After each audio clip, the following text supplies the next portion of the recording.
ایک دفعہ کا ذکر ہے کہ ایک آدمی نے کہا کہ میں ایک بار کسی گھر کے پاس سے گزرا تو مجھے اس گھر سے 10 سال کے بچے کی رونے کی آواز سنائی دی۔ آواز میں اتنا درد تھا کہ مجھے مجبوراً اس گھر میں داخل ہونا پڑا۔ اندر جا کے دیکھا تو ماں اپنے بچے کو آہستہ سے مارتی ہے اور خود بھی اس کے ساتھ رونے لگ جاتی ہے۔ میں نے آگے ہو کر پوچھا کہ بہن، تم بچے کو مار کیوں رہی ہو اور خود بھی اس کے ساتھ رونے لگ جاتی ہو؟ اس عورت نے جواب دیا کہ بھائی، آپ کو تو معلوم ہے کہ اس کے والد اللہ کو پیارے ہو چکے ہیں اور ہم بہت غریب ہیں۔ میں لوگوں کے گھروں میں مزدوری کرتی ہوں اور اس کی پڑھائی کا مشکل سے خرچہ اٹھاتی ہوں۔ یہ کمبخت روزانہ اسکول دیر سے جاتا ہے اور پڑھائی میں دل نہیں لگتا اور دیر سے گھر واپس آتا ہے اور کھیل کود میں لگ جاتا ہے اور پڑھائی پہ بالکل توجہ نہیں دیتا اور یونیفارم بھی روزانہ گندا کر کے آتا ہے۔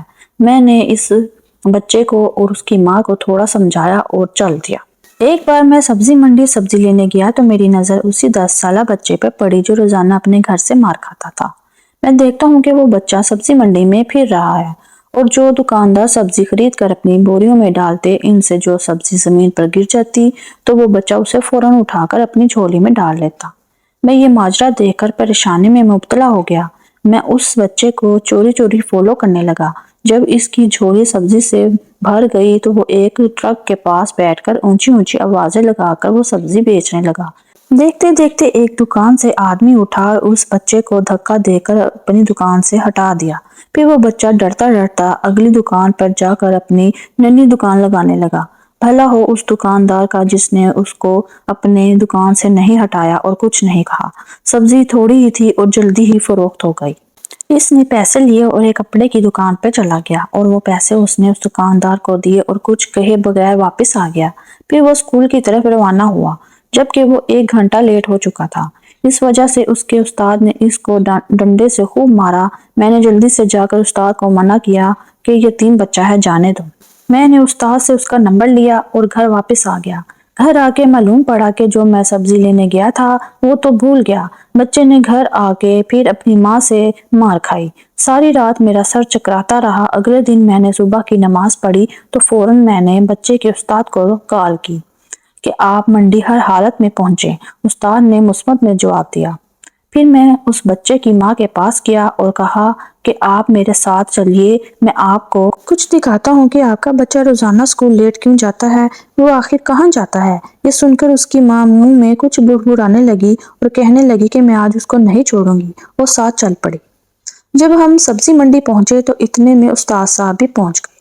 ہم اس کو چپکے سے بچے کو دیکھنے لگے کہ اس نے آج بھی کافی لوگوں سے جھڑکیں کھائی اور سبزی فروخت کر کے کپڑے کی دکان پر پہنچ گیا۔ اس بار دکاندار نے اس کو سوٹ دیا اور کہا کہ تمہارے پیسے سوٹ کے آج پورے ہو گئے ہیں۔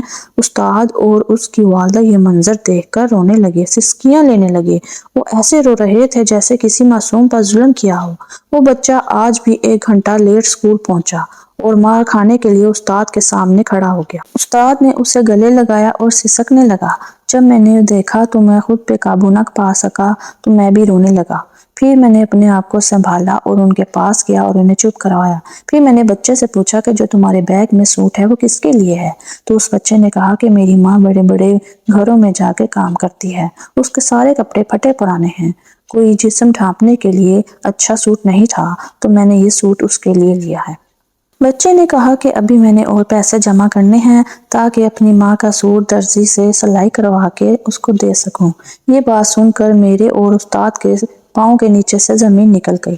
خواتین و حضرات، اس طرح کے بہت سے خواتین اور بچے ہوتے ہیں جو کسی کے آگے ہاتھ نہیں پھیلاتے اور یہ ضرورت مند ہوتے ہیں۔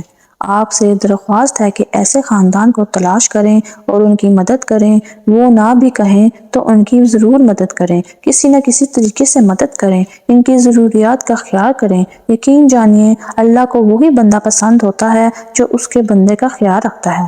خواتین و حضرات، مجھے بہت یقین ہے کہ آپ کو یہ میری ویڈیو بہت پسند آئی ہوگی۔ شکریہ۔